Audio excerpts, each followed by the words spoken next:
in 2022 when Roe versus Wade was overturned. People didn't understand. The fight wasn't over. It was coming back to the states, and it has come back with a vengeance. So Trump gets elected. That's the president. President can't fix everything. Obviously, I am thrilled that God has continued to give us another window of opportunity to allow freedom to flourish. But that win at the top was not a win all the way down. So yes, the U.S. House is now back remains in the control of the Republicans, and the Senate has now flipped to the Republicans. So there's more working room there. But at the state level, let's just talk about, for instance, in my opinion, the better candidate lost for U.S. Senate. We lost majorities of conservatives. I shouldn't say it that way.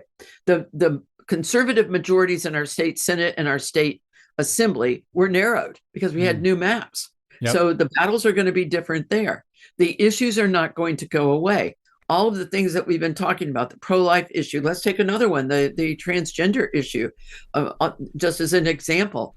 Those issues cannot be fixed by a wave of the magic wand from the person that sits in the White House. It's impossible. These are not just political issues. These are deep-seated cultural issues.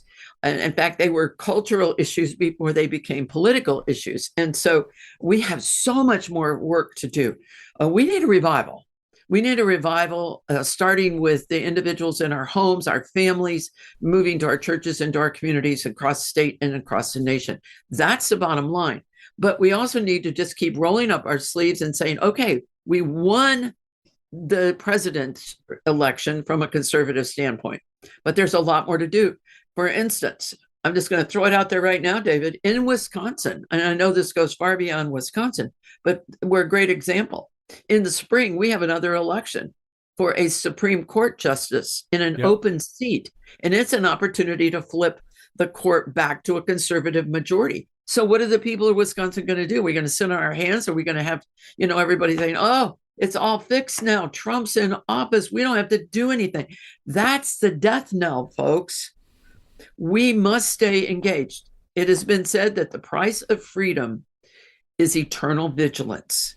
And it does take that. We each have to take that seriously and do what we can to retain this freedom and make sure that not just for our generation, but for the generations to come.